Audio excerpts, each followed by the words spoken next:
নরসিংদী আগে কোথায় কাম করতে? ইটের ভাটায়। খেত কামারের তো কোনো কাজের অভিজ্ঞতা নাই, দিলে করতে পারবা? দেখা দিলে কেন? লিজা, ভাইজান, তুমি এটা কারে ধরে নিয়ে এসো? এটা তো দেখা মনে হয় না কোনো কাজ কাম পারবো। আরে পারবো পারবো, ওর একটা কাজের দরকার, আইসা আমার কাছে কইলো, ওরে আমি নিয়ে এসি। দিবিয়া পারবা না? হ্যাঁ দিবে, আমি একদম মেশিনের মতো দিয়ে রাখবো। খালি মুখে কইলেই হয় না, শরীরেও শক্তি থাকতে হয়। ও ও পরিচয় করা দেই, এ হইতেছে তোমার ভাবি, আর ও হইতেছে আমার একমাত্র কলজার টুকরো বই সাইলা। ভাবির আপারে যখন দেখবা সাথে সাথে সালাম দেবা, সাথে আমারও, কারণ আমি তোমার ওস্তাদ। দিবা দিবা, এই যা নিয়ে যা, তো ভয় নিয়ে যা। শোনো, আর ভাই তুমি কি লেগে যাচ্ছ? তোমার কিভাবে শিখে দেব? তুমি কি কাজ করতে আসো? হ্যাঁ ভাইজান, আমি কারণ হয়েছে তো কাম বেশ কিছুই পারতেছে। হ্যাঁ শিখাই একরকম করে আর একরকম। ওই পাবেল, তুই তো আমারে দেখে দেখে শিখছস, ওরে শিখাবে, ও পারবো। অনেক কাম করছেন, এবার আইন খায় নেন। রে তুই খাওয়ান নিয়ে আইসস, অন্য কেউ নাই? আসলে ওই যে নতুন লোকটা কাজ কাম করতে পারে নাকি হুদায় আমাকে অন্ন ধ্বংস করতেছে, এটাই দেখতে আইছি। আর পাবেল, জামাল, আসো। হ্যাঁ নাও। ভাই ওটা কি? বোম্বাই মরিস। ভাই বেদবি না নিলে একটা কথা কই, আমার এটা মরিচ দেবেন। আরে তুমি এটা খাইতে পারবে না, আপনি এটা খাইতে পারবেন না, এটা অনেক জান। আর পারতো না গা? পারবে পারবে, মরিচ ছাড়া তো কিছুই জড়তো না। কি পারবে না? অবশ্যই পারবে, খাও খাও খাও। ভাই অনেক যাও কিন্তু। ও সালাদ খাও, সালাদ খাও। খাবি? তুমি হুমান কোনো কাজকে কিন্তু ঘৃণা করতে হয় না মিস্টার আবির। কি ব্যাপার শায়লা, তুমি এখানে কি করো? আরে ভাবি, এই যে নতুন পোলারা কাজ কাম পারে কিনা ওইটাই দেখতে আসছি।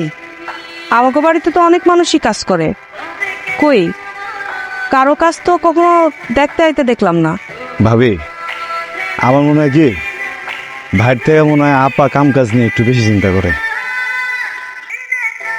জামাল পোলাটারে আমার কেমন জানি সন্দেহ হয়, আমার কেন জানি মনে হয় ওই বাড়িতে কাম করতে হয় নাই, অন্য কোনো মতলবে আইছে। আর দূর, খুবই সহজ সরল একটা ছেলে, ওর মধ্যে মন থাকবো বিশেষ। মানুষকে বিশ্বাস করলে দুনিয়াটা সহজ হয়। আবির তুমি এখান থেকে চলে যাও, এই লাইফটা তোমার জন্য না আবির, তুমি প্লিজ এখান থেকে চলে যাও। যাওয়ার জন্য আসেনি। দেখছো তুমি তোমার হাতে কি অবস্থা করছো? হাতটা ঠিকই দেখলা, আমার রেসিপিটা দেখতে পারলাম না। না দেখতে পারলাম না, কারণ আমি যেটা দেখতেছি সেটা তুমি দেখতেছো না। শোনো আবির, আমার আর তোমার স্ট্যাটাস কখনোই এক না, তোমার ফ্যামিলি ব্যাকগ্রাউন্ড আমার ফ্যামিলি ব্যাকগ্রাউন্ড কোনো কিছুই এক না।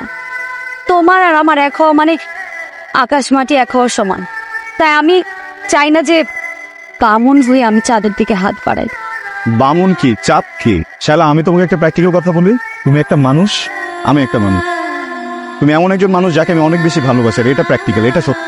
না আবির, আমি না আমার ভাইকে অনেক ভালোবাসি। কালকে সকালবেলা এখান থেকে ঢাকা প্যাক করবা, আর তা না হলে ভাইয়াকে আমি সবকিছু বলে দেব। তুমি এখান থেকে যাবা না আবির? হ্যাঁ যাবো, তোমাকে নিয়ে যাবো। আমাকে নিয়ে যাবা মানে? তোমাকে নিয়ে যাবো মানে তোমাকে সাথে নিয়ে যাবো। কেউ কোনো কিছু জানাজানির আগে তুমি প্লিজ এখান থেকে চলে যাও। শালা, আমি এমন কিছুই করছি না যেটাতে মান সম্মান চলে যাবে, মেরে ফেলুক। তুমি আমার লাইফে না থাকলে আমি এমনিতে মরে যাবো। বলো, ওর আগে বাড়ি ছেড়ে চলে যাবে, সালাদ টাকা পড়াশোনা সব বন্ধ। আমি যত তাড়াতাড়ি পারি সালাদ দিয়ে দেবো। আপনাকে কষ্ট করতে হবে না ভাই, আপনি যেহেতু চাচ্ছেন না আমি এখানে থাকি। আমি একটা কথা কি জানেন, আমি এমন একটা জিনিস দেখে গেলাম যেটা এখানে না আসলে হয়তো কখনো দেখতে পারতাম না। ভাই বোনের বন্ডিং। আসলে আমি তো শহরে বড় হয়েছে, ওখানকার মানুষগুলো একটু অন্যরকম। এক ফ্ল্যাটের মানুষ জানেই না পাশের ফ্ল্যাটে কে থাকে, নাম কি, দেখতে কেমন। অথচ আপনাদের মনে মানুষের জন্য কত মায়া, কত সহজে আমি একটা হেল্প চাইলাম, আমাকে এতদিন নিয়ে আসছেন। শালা, তুমি বলতো না তোমার ফ্যামিলি গরিব, এই কথাটা কখনো বলবো না। তোমার কাছে যেটা আছে সেটা অনেক দামি, তোমার ফ্যামিলি, তোমার ভাই। আমার যদি এরকম একটা ভাই থাকতো না, এখানে এসে তোমাকে আমার কাছে নিয়ে যেত। ভাই আমি খুবই সরি, যদি সম্ভব হয় প্লিজ আমাকে মাফ করে দেবেন।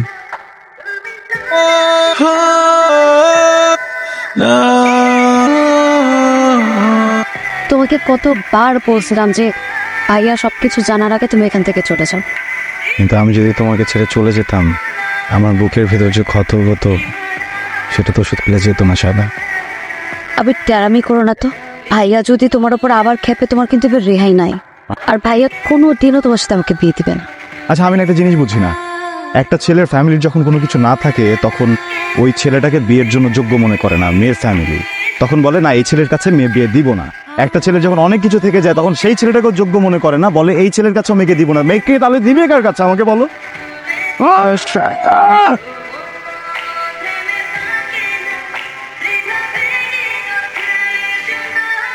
তুই কি শায়লারে ভালোবাসোস?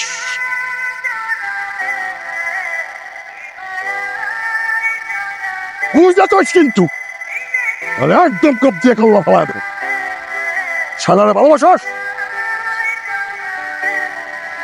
অনেক ভালোবাসি, অনেক। ওই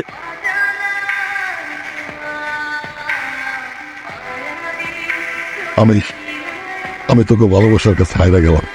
ভাইজান, আমার বোনের আমি এমনি এমনি তোমার হাতে তুলে দিব না।